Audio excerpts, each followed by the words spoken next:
So this is about suburi from gedan, which is the low stance. Essentially the still point at the bottom of a cut.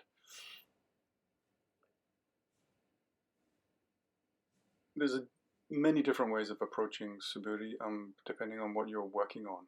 You can spend a lot of time, for example, just working on stepping as you cut, so that you are moving into attack distance, or timing, or targeting, and so on. But initially, I think it's important to work on recruiting your entire body into the action, and therefore doing it quite slowly.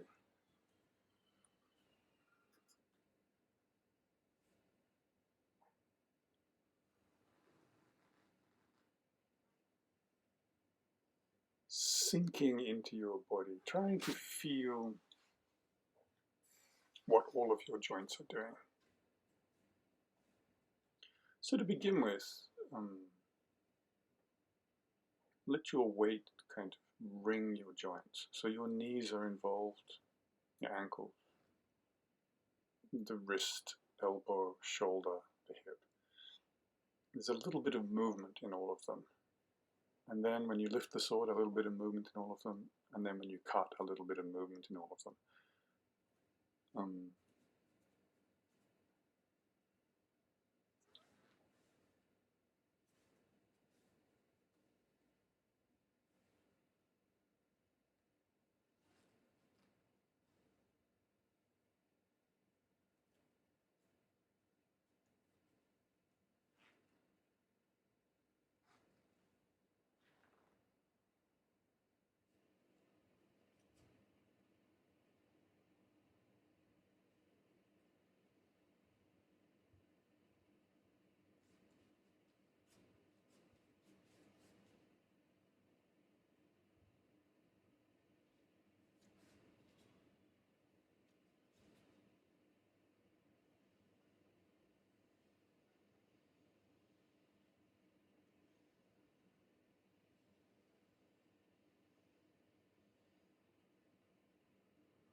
Personally, what I do is I start with one joint, the ankles, say, and just be thinking about the ankles and asking myself, are they engaged during the course of this? And then my knees, and then my hip joints, and the shoulders, and the elbows, and the wrists. Are they rung in one dimension, or two dimensions, or three dimensions? So one dimension is like up and down, another is rotating. If you can move your joints in multiple lines, for example, here I'm going up and down, but I'm also moving the right shoulder forward and the left one back, which rings the upper body in a horizontal plane, as well as the hip movement ringing it in a vertical plane, and using the same kind of feeling in my knees and wrists and shoulders and elbows. Slowly. Am I actually moving my hips? I ask myself. Yeah.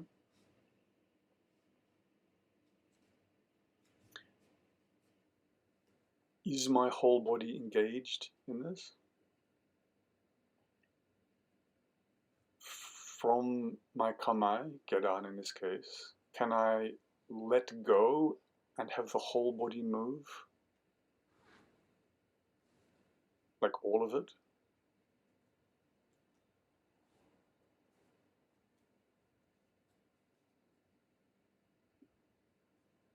Can I begin to cut not by doing something, but by letting go or turning things off?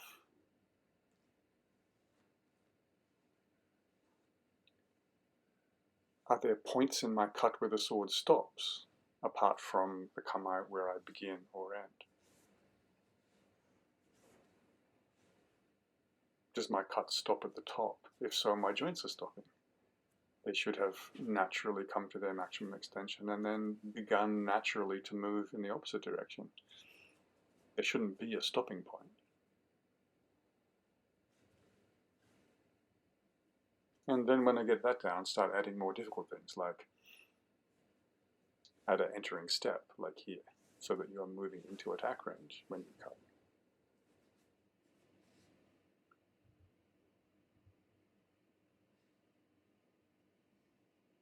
And recognize that sometimes deep movements in the hip, like here when cutting from waki, can translate to large movements in the sword.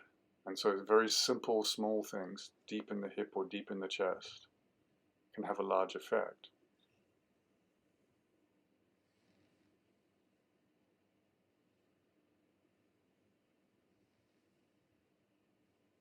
Just letting the hip joints open and close adds a lot. And begins to develop the idea of the cutting with the sword being something which occupies your entire body, especially your entire soft tissue.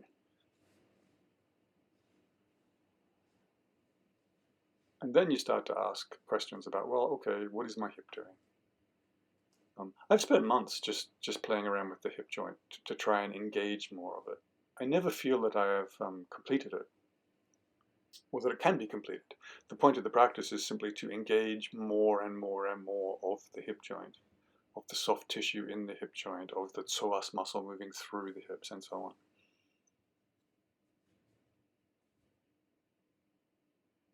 So the process of suburi is, the way I practice it, not really a conditioning exercise.